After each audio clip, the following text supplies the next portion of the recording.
स्वयं महाकाल को जागना पड़ा। अंतरिक्ष में तैरते उन 3 विशाल नगरों ने स्वर्ग और पृथ्वी के समीकरण पूरी तरह बदल दिए थे। अब युद्ध के मैदान में रक्त नहीं बहता था, बल्कि आकाश से सीधा विनाश बरसता था। जब भी लौहपुर यानी लोहे का शहर किसी राज्य के ऊपर से गुजरता तो वहां दिन में ही अंधेरा छा जाता। ये बादलों की छांव नहीं थी, ये मृत्यु की परछाई थी। उस शहर के निचले हिस्से खुलते और वहां से मिसाइलों की तरह ऐसे घातक अस्त्र बरसते जो पल भर में महलों और किलों को धूल में मिला देते। देवताओं ने जब भी प्रतिशोध लेने के लिए अपने दिव्य अस्त्र चलाए तो एक चौंकाने वाला दृश्य देखने को मिला। देवराज इंद्र का वज्र, जिसे ब्रह्मांड का सबसे शक्तिशाली प्रहार माना जाता था, वो भी उन शहरों की दीवारों से टकराकर वापस लौट आता। मयासुर ने उन नगरों के चारों ओर एक ऐसा अदृश्य सुरक्षा कवच तैयार किया था जिसे भेदना देवताओं की शक्ति से बाहर था। जैसे ही देवता हमला करते, वे शहर पलक झपकते ही अपना स्थान बदल लेते और देवताओं के अस्त्र शून्य में भटकते रह जाते।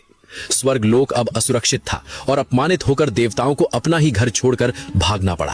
तीनों भाई तारकाक्ष, कमलाक्ष और विद्युतमाली अब तीनों लोकों के स्वामी बन चुके थे। उनके अहंकार की कोई सीमा नहीं थी। वे खुद को ही सृष्टि का नियंता मानने लगे थे। लेकिन इस अहंकार और आतंक के बीच एक बहुत गहरा रहस्य था जो देवताओं को समझ नहीं आ रहा था। इतना पाप और अत्याचार करने के बाद भी वे अजय क्यों थे? उत्तर उनकी दिनचर्या में छिपा था। वे राक्षस जरूर थे, लेकिन वे परम शिव भक्त भी थे। उनके शहरों में नियमित रूप से वेद मंत्र गूंजते थे, यज्ञ होते थे और शिवलिंग पर जल चढ़ाया जाता था। ब्रह्मा के वरदान में एक अदृश्य शर्त थी, जब तक ये असुर धर्म के मार्ग पर रहेंगे और शिव की आराधना करेंगे, तब तक उनका सुरक्षा कवच अभेद्य रहेगा। वे धार्मिक राक्षस थे और धर्म ही उनका कवच था। उन्हें मारने के लिए शस्त्र उठाने से पहले उनके चरित्र और उनकी आस्था को मारना अनिवार्य था। देवताओं की हताशा जब चरम पर पहुंच गई तो वे भगवान विष्णु की शरण में गए। विष्णु ने मुस्कुराते हुए कहा, जहां बल काम ना आए वहां बुद्धि का प्रयोग करना चाहिए। मैं इस युद्ध को शस्त्र से नहीं बल्कि शास्त्र से लड़ूंगा। ये एक मनोवैज्ञानिक युद्ध की शुरुआत थी। भगवान विष्णु ने अपनी माया का प्रयोग किया और एक अत्यंत मोहक, शांत और तेजस्वी सन्यासी का रूप धारण किया, जिसे अरिहंत या माया मोह कहा गया। उनके साथ नारद मुनि भी शिष्य के रूप में हो लिए। उनका मिशन घुसपैठ करना था उन अभेद्य शहरों के भीतर। विष्णु का ये नया अवतार उन उड़ते हुए शहरों में पहुंचा। उनके व्यक्तित्व में ऐसा आकर्षण था कि असुरों की भीड़ उन्हें सुनने के लिए जमा होने लगी। उन्होंने वहां धीरे धीरे मीठे जहर की तरह नास्तिकता का प्रचार शुरू किया।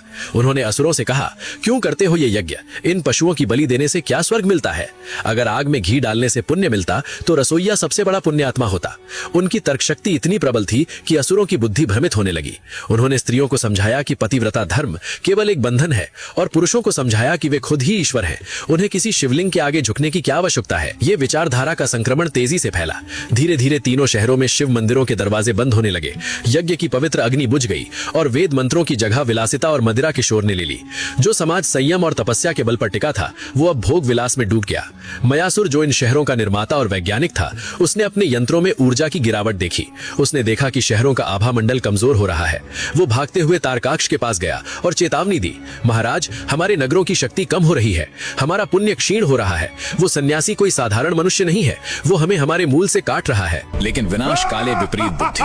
तारकाक्ष ने मयासुर की चेतावनी पर ठहाका लगाया और कहा, हम तीनों लोकों के स्वामी हैं मयासुर, अब हमें किसी देवता या धर्म की बैसाखी की जरूरत नहीं।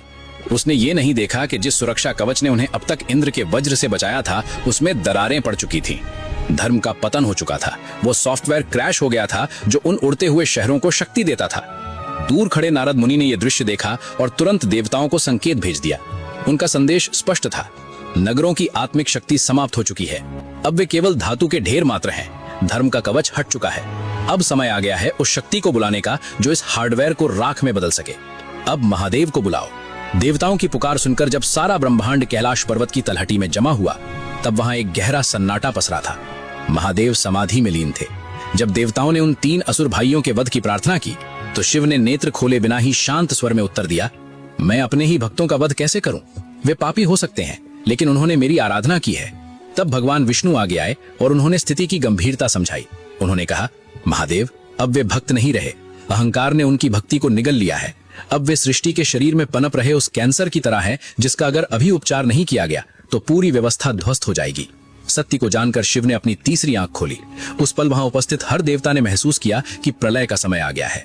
शिव ने आदेश दिया, युद्ध की तैयारी करो। लेकिन यह कोई साधारण युद्ध नहीं था। एक ही बाण से अंतरिक्ष में तैरते 3 विशाल शहरों को भेदना, जो प्रकाश की गति से भी तेज चल सकते थे, किसी सामान्य धनुष के बस की बात नहीं थी। इसके लिए पूरे ब्रह्मांड को एक हथियार में बदलना पड़ा। यह इतिहास का सबसे बड़ा ट्रांसफॉर्मेशन था। स्वयं पृथ्वी देवी ने अपना रूप बदला और वे एक विशाल रथ बन गई। सूर्य और चंद्रमा उस रथ के दो पहिए बने जो काल और ऊर्जा का प्रतीक थे। सृजनकर्ता ब्रह्मा जी स्वयं उस रथ के सारथी बने, क्योंकि शिव की उस अपार ऊर्जा को दिशा देने के लिए केवल ब्रह्मा की बुद्धि ही सक्षम थी। सुमेरु पर्वत जो पृथ्वी का केंद्र था, उसे उखाड़कर धनुष बनाया गया और नागों के राजा वासुकी उस धनुष की प्रत्यंचा यानी डोरी बने। लेकिन सबसे बड़ा प्रश्न था, बाण कौन बनेगा? ऐसा बाण जो लोहे, चांदी और सोने की दीवारों को एक साथ भेद सके। तब स्वयं पालनहार भगवान विष्णु ने अपना रूप बदला और वे उस महाविनाशकारी बाण के रूप में परिवर्तित हो गए, जिसकी नोक पर साक्षात अग्निदेव विराजमान थे। अब उस घड़ी का इंतजार था जो युगों में एक बार आती है। पुष्य नक्षत्र का योग बन रहा था। अंतरिक्ष में तैरते हुए 3 शहर सोना, चांदी और लोहा धीरे धीरे अपनी कक्षाओं से खिसकते हुए एक सीधी रेखा में आ रहे थे। तनाव इतना अधिक था कि पृथ्वी रूपी रथ कांपने लगा।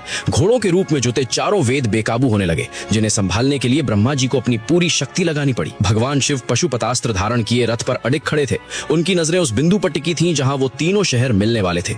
उल्टी गिनती शुरू हो चुकी थी। 3, 2, 1 और तभी एक अद्भुत खगोलीय घटना घटी।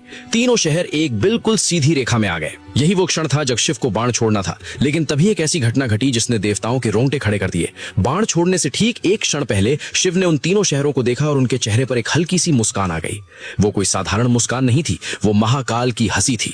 उस मुस्कान से निकली ऊर्जा इतनी प्रचंड थी कि बाण चलने से पहले ही तीनों शहर जलने लगे। अंतरिक्ष में हाहाकार मच गया। देवता घबरा गए। उन्होंने हाथ जोड़कर प्रार्थना की, प्रभु अपनी हंसी रोकिए। अगर ये शहर केवल आपकी दृष्टि से जल गए तो इस विशाल आयोजन का क्या होगा? भगवान विष्णु के बाण बनने का त्याग व्यर्थ जाएगा। कृपया बाण चलाइए ताकि विधि का विधान पूरा हो सके। देवताओं के आग्रह और विष्णु के सम्मान के लिए शिव ने अपनी हंसी को विराम दिया और प्रत्यंचा खींच दी। एक भीषण टंकार के साथ वो बाण छूटा। वो बाण नहीं, साक्षात मृत्यु थी जो प्रकाश की गति से दौड़ी। उसने एक ही पल में, एक ही झटके में स्वर्ण, रजत और लौह तीनों पुरों को बीचों बीच से बेध दिया। ब्रह्मांड में एक ऐसा धमाका हुआ मानो करोड़ों सूर्य एक साथ फट पड़े हों। उस धमाके की गूंज से पाताल तक हिल गया। क्षण भर में वो अजेय शहर, वो उन्नत तकनीक, वो अहंकार, सब कुछ जलकर खाक हो गया। अंतरिक्ष में केवल राख और धुआं बचा था। लेकिन उस विनाश के बीच शिव ने मयासुर को बचा लिया, क्योंकि मयासुर ज्ञान और विज्ञान का प्रतीक था और शिव जानते थे कि बुराई व्यक्ति में होती है, विद्या में नहीं। विद्या को मरना नहीं चाहिए, उसे केवल शुद्ध होना चाहिए। युद्ध समाप्त होने के बाद शिव ने उन जलते हुए शहरों की गर्म राख उठाई और उसे अपने पूरे शरीर और माथे पर मल लिया। यह संदेश था कि अंत में सब कुछ राख ही होना है, चाहे वो सोने का महल हो या लोहे का किला। तभी से वे त्रिकुरांतक और भस्म रमैया कहलाए। और आज जब हम कलयुग में देखते हैं तो पाते हैं कि आधुनिक विज्ञान उसी मयासुर की विद्या को खोजने में लगा है। अंतरिक्ष स्टेशन और उड़ने वाले शहर। मनुष्य आज भी तकनीक के दम पर खुद को ईश्वर बनाने की होड़ में है। लेकिन त्रिपुरासुर की ये कहानी हमें याद दिलाती है कि जब तकनीक और शक्ति धर्म और नैतिकता से ऊपर हो जाती है तो उसे नष्ट करने के लिए किसी बाहरी दुश्मन की जरूरत नहीं होती। बस समय रूपी महाकाल की एक हल्की सी मुस्कान ही काफी होती है और बड़ी से बड़ी सभ्यताएं इतिहास के पन्नों में राख बनकर रह जाती हैं।